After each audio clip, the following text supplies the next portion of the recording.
Man, I have missed you guys so much. I hope that you guys have had a good summer. It's time to get back to work with Madden 23 dropping. I'm sure that you can tell behind me some things are missing. I actually just closed on a new home just last week, so we're trying to balance a move with Madden launch. But I promise, you guys got me. I'm dedicated. Let's get back on the grind. In today's video, we are going to be talking about the #1 thing that you have to include in your game when you start playing Madden 23. This is a bad habit that everyone has. You got to break it, or you're going to be really, really struggling with Madden 23. Let's get into it. What is up, guys? Zan from the Zan Madden YouTube channel, and man, it feels good to say that. And today's video, we're going to start off real basic, but honestly, you're going to crumble if you don't do this in Madden 23. We'll be talking about climbing the pocket. If you guys played last year's game, you probably didn't pocket pass too much. It was just straight up escape artist, run around all the blitzes in the game. Even those slot corners took terrible pursuit angles. If you couldn't get out of the pocket, you could glitch with some slide protect and double team to suck blitzers in. Suck blitzers in, suck blitzers in, suck blitzers, suck blitzers, suck to double team animation so you can boot out and throw the ball on the run. This year's game, EA has taken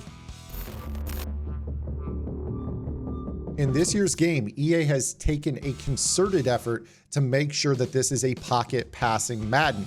So I'm going to reshare my favorite drill with you guys. This is going to make you a much, much better passer. Take it from me. I'm not necessarily the best passer in the world, but I do play under center. Almost every single year I am under center, and players always say to me, hey, I don't know how you can play under center with the pressure the way it is. And the answer is I have pocket presence. It's okay to take a sack. It's okay to take a sack. It's okay to take a sack. Okay to take a sack. Take a sack, a sack, a sack. As long as you make that damage that is done when you take the sack minimal. Now, most players have bad habits, so let's go ahead and get into it. I'll show you guys what I do. What I will typically do is I will go into practice mode, and I will choose a defense that has a very, very good pass rush. Now, this year, if you guys are going to do this, this is going to be the Chargers. They have Joey Bosa, they have Khalil Mack. Both those guys are nightmares off the edge. If you guys touch the beta at all, you guys know just how good the Chargers were. And then what I will typically do on the other side is I will go with a pocket quarterback. I don't want somebody that's really fast. I don't want to create bad habits. I want to learn how to pass from the pocket without actually throwing the ball. So what we're going to do is we're going to choose the Bucs, Tom Brady, not super mobile. And you're going to set this, most importantly, to all Madden. Now, if you guys don't play all Madden at all, you don't have to do this, but all Madden, the pass rush is better. The sheds are faster. The design of this drill is to take sacks. So beef it up. Choose the sliders, make the sliders go all the way up for the pass rush if you want to. You could really make this drill a lot harder than just stock all Madden if you wish. Now, if you guys want to kind of learn how to get to the point where your pocket's better and you want to start off on all pro, that is your prerogative, but I'm going to go straight to all Madden. And what we're going to do is we are not going to throw the football. We are going to take sacks every single rep that we possibly can. So what I will do is I will go in and I will choose empty, just straight up empty. And you can choose whatever play you want. It doesn't matter. We're not throwing the football. So I'm going to choose Y corner.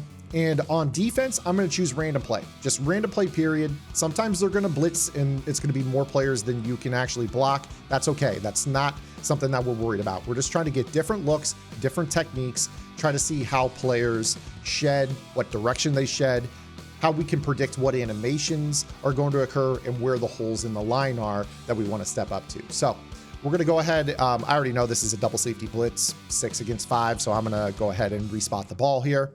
And we're just going to snap the ball and try to watch how this goes. And always, always, always climb the pocket. Hold on to the ball as long as you can. You're going to notice that as you climb the pocket, that's going to do a couple of things. One, it's going to give you the ability to make a shorter throw. With your quarterback being 10 yards behind the line of scrimmage, even if you throw, like a little 5-yard shallow cross, that's a 15-yard throw.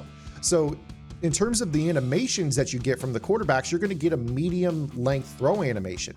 If you can kind of imagine, if you drop 10 yards back behind the line of scrimmage and you're throwing a ball to a receiver that's 10 yards past the line of scrimmage, that's a 20-yard throw. You might get a wind up on a throw that in your mind, you're saying, hey, that's only a 10-yard throw. I shouldn't be winding up. Well, the reason that you wind up a lot of times is because you're too far behind the line of scrimmage and you're not accounting for the distance from your quarterback to the line of scrimmage. That's a bad habit that a lot of players have had over the years, and I just want to make sure that you guys understand that. Always, always, always climb the pocket. As you can see here, even if you take a sack, the sack is only going to be 2-3 yard loss. In terms of, you know, throwing the ball away, let's say that we had an empty down on first down and we threw the ball away. It's second down and 10. Let's say that we take a sack while stepping up into the pocket. It's going to be second down and 12, maybe second down and 13. Maybe you get a nice fall forward animation and you fall back to the original line of scrimmage and it's, you know, a wash, second down and 10. Your play call is not that different on second down and 10 as it is on second down and 12 or 13 after you climb up the pocket into a sack. One of the things that competitive Madden players that are elite have in common is that they understand how to minimize that damage. Know when to eat the football. Another thing that you guys can do if you want to is learn how to do the Peyton Manning. A lot of players don't know that the Peyton Manning is a thing in the game. And what you can do is you can actually hold both triggers. And then I actually have the right stick mapped to the back of my controller. So I just use my middle finger on this back button, but you can actually click the stick in on your controller and your quarterback will just fall down. So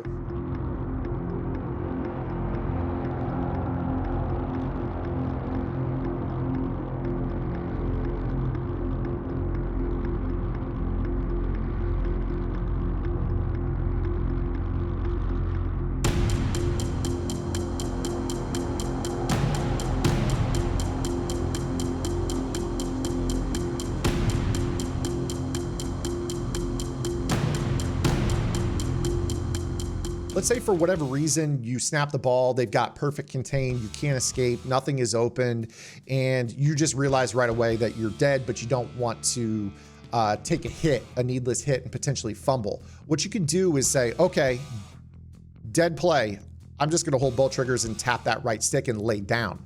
If you do that while, stepping up, you're gonna notice just how much easier the game is going to be for you. Again, right there, we take a sack, second down and 11, not the end of the world. Honestly, we kind of fell forward on that play.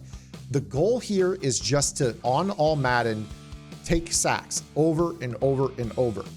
You see right here, again, this sack was a gain of a half yard simply because we, climbed the pocket.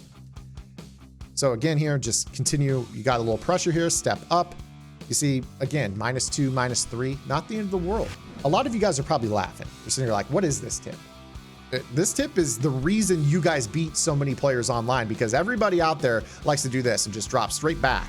And you notice how when you do that, it just makes things worse. In fact, I wholeheartedly believe that EA, when you cross about 10, 11 yards behind the line of scrimmage, it just makes everybody shed. I mean, look right there. When I hit, 11, 12 yards behind the line of scrimmage, both interior defensive linemen shed, both guys rushing off the edge shed. It just gets ugly. I mean, look at how that goes. I mean, everybody just popping off their blocks. It's ugly. -8, -9. It's dead in this. Your drive can be dead if you take a -9 yard sack in this game.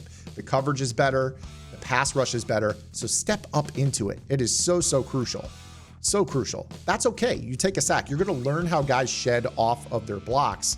And, then if you want to graduate to, throwing shallow crosses, feel free. This is one of the things when you watch competitive players, guys that I really think have elite pocket presence, D Croft, K-Mac, W. There's a lot more players than just those three that come to mind when I look at comp players, but those are the three that when I look at pocket presence, they seem to hit a gear that is above most players, even other elite pocket passers. So make sure that you guys are practicing your pocket presence. This is a drill I use every year, especially when they start to change pass rushing speeds and shed angles and disengage angles. You have to relearn the pocket. And this year in particular, it's going to be really important. So I hope that you guys enjoyed today's video. If you did, make sure you guys give it a thumbs up. Don't worry, I've got so much deeper content coming your way.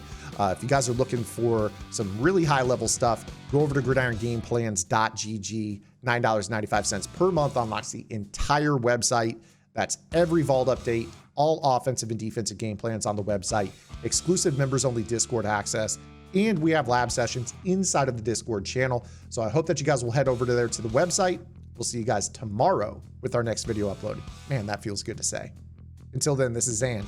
Get in the lab and good luck.